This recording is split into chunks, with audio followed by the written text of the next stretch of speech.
सुंदरवन के कोने में बरगद के पुराने पेड़ के नीचे रानो चिड़िया की एक छोटी सी दुनिया थी। रानो सिर्फ एक चिड़िया नहीं बल्कि एक कलाकार थी। वो नदी के किनारे से सबसे अच्छी मिट्टी चुनकर लाती और अपनी नन्ही चोट से उसे आकार देकर ऐसे मटके बनाती जो देखने में किसी गहने से कम नहीं लगते थे। सूरज अभी उगा भी नहीं था कि रानो मिट्टी सानने में लग गई। पास ही उसके दो नन्हे बच्चे गुड़िया और कुकू अपनी किताबें खोलकर बैठे थे। गुड़िया बेटा, आज स्कूल में क्या पढ़ाया जाएगा? कुकू, अपनी पेंसिल संभाल कर रखना। माँ, आज मैडम हमें पक्षियों के इतिहास के बारे में बताएंगी, पर आप इतनी सुबह से काम क्यों शुरू कर देती हैं? बेटा, गर्मी बढ़ रही है। जंगल के पक्षियों को ठंडा पानी चाहिए। अगर मैं मटके नहीं बेचूंगी तो तुम्हारी स्कूल की फीस कैसे भरी जाएगी? मैं चाहती हूँ कि तुम दोनों पढ़ लिख कर शहर के आसमान में उड़ो। माँ, आप चिंता मत करो, मैं बड़ा होकर आपकी मदद करूँगा। बाजार में रानो की दुकान पर भीड़ लगी थी। राम राम रानो। आज तो मटकों पर नक्काशी बड़ी गजब की है। एक बड़ा मटका देना, मेरा पूरा खानदान प्यासा है। मिट्ठू भाई, ये लीजिए। इसमें पुदीने और सौंधी मिट्टी की महक आएगी। पानी एकदम कुएं जैसा ठंडा रहेगा। रानो बहन, मुझे भी एक छोटा मटका चाहिए। हाँ, मेरे गाजर के खेत में काम करते समय गला बहुत सूखता है। क्यों नहीं खरगोश भाई, ये छोटा मटका आपके लिए। इसमें पानी भरकर रखेंगे तो शाम तक ठंडा रहेगा। तभी झाड़ियों के पीछे से बिल्लू बिल्ला निकला। वो पूरे जंगल का छटा हुआ बदमाश था। उसे रानो की कामयाबी और वो जमीन खटक रही थी। बड़ा धंधा चल रहा है यहाँ। ए चिड़िया, सुन, ये जो जगह है ना जहाँ तू मिट्टी गीली करती है, यहाँ अब मेरा नया फिश मार्केट खुलेगा। कल तक अपना बोरिया बिस्तर समेट ले। बिल्लू भाई, ये जंगल सबका है। मैं यहाँ सालों से मेहनत कर रही हूँ। मेरे बच्चों का भविष्य इसी दुकान से जुड़ा है। मैं ये जगह नहीं छोड़ूंगी। अच्छा, इतनी जबान चलने लगी तेरी? याद रख, अगर प्यार से नहीं गई तो फिर रोने लायक भी नहीं बचेगी। रानो, इससे उलझना ठीक नहीं। ये बहुत खतरनाक है। उस रात जब पूरा जंगल गहरी नींद में था, बिल्लू बिल्ला अपने हाथ में एक बड़ा डंडा लेकर आया। उसने रानो के बनाए हुए सैकड़ों मटकों को चकनाचूर कर दिया। इतना ही नहीं, उसने रानो के मिट्टी के घर को भी तहस नहस कर दिया।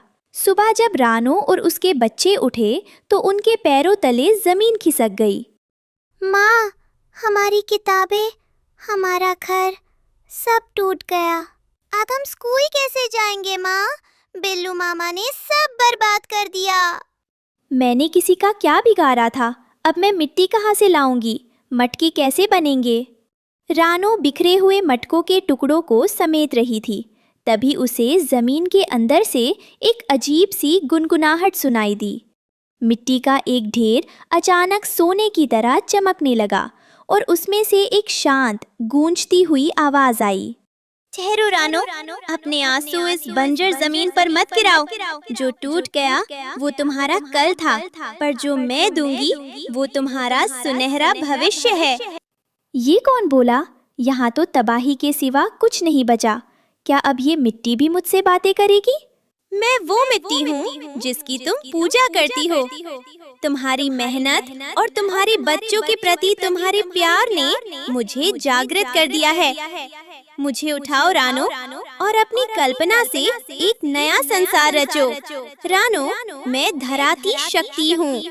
सदियों से मैं इस इंतजार में थी कि कोई ऐसा मिले जो मिट्टी को सिर्फ कीचड़ ना समझे, बल्कि उससे जीवन गढ़े। तुम्हारी मेहनत, ईमानदारी और अपने बच्चों के लिए तुम्हारा त्याग देखकर मेरी सोई हुई शक्तियाँ जाग गई हैं। तुमने मिट्टी से मटके नहीं बल्कि सपने बनाए हैं।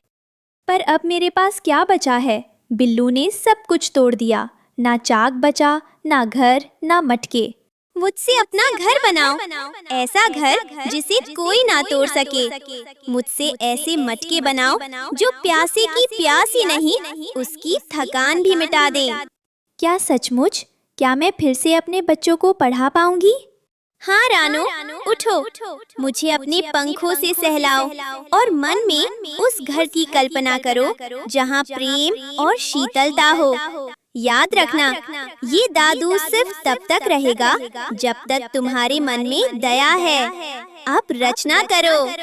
रानो ने जादुई मिट्टी को अपने पंखों से समेटा। देखते ही देखते वहाँ एक विशाल मटका घर खड़ा हो गया। यह घर मिट्टी का था, लेकिन हीरे की तरह चमक रहा था। उसके अंदर का तापमान ऐसा था जैसे कोई वातानुकूलित कमरा हो। अगले दिन पूरा जंगल इकट्ठा हो गया। जाओ रानो, अपने बच्चों को इस जादुई घर में ले जाओ। अब से तुम्हारी मेहनत को कोई बिल्लू बिल्ला चुनौती नहीं दे पाएगा। ये घर तुम्हारी ममता का किला है। अरे बाप रे रानो, ये महल तुमने रातों रात कैसे बनाया? ये सच्चाई की जीत है खरगोश भाई। आइए सब लोग इस जादुई मटके का पानी पीजिए। अरे वाह, इस पानी को पीते ही तो मेरे पंखों का दर्द गायब हो गया। रानो, ये तो अमृत है। बिल्लू बिल्ला ने जब यह सुना तो वह गुस्से से लाल हो गया। वह दौड़ता हुआ आया और उसने अपनी पूरी ताकत से जादुई मटका घर पर पत्थर फेंका। कैसे खड़ा हुआ ये घर? मैं इसे अभी धूल में मिला दूंगा। जैसे ही पत्थर घर से टकराया, वह वापस मुड़कर बिल्लू के सिर पर लगा। घर की दीवारों से एक जादुई रोशनी निकली और बिल्लू को हवा में उछाल दिया। दुष्ट जो दूसरों का घर उजाड़ता है, प्रकृति उसे कभी माफ नहीं करती। बचाओ, मुझे माफ कर दो रानो। मैं अब कभी किसी को तंग नहीं करूंगा। बिल्लू वहां से ऐसा भागा कि उसने फिर कभी सुंदरवन की तरफ मुड़कर नहीं देखा। अब रानो का जादुई मटका घर पूरे जंगल के लिए एक आश्रय बन गया था। भीषण गर्मी में भी सारे पक्षी वहां आकर आराम करते। माँ, आज हमारी टीचर ने कहा कि हम जंगल के सबसे होनहार छात्र हैं।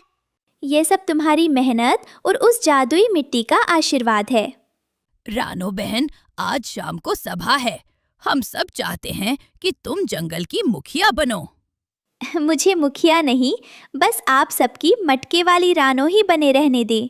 सेवा में जो आनंद है वह पद में कहाँ।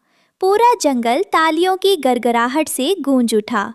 रानो और उसके बच्चे अब एक सुरक्षित, ठंडे और जादुई घर में सुख चैन से रहने लगे।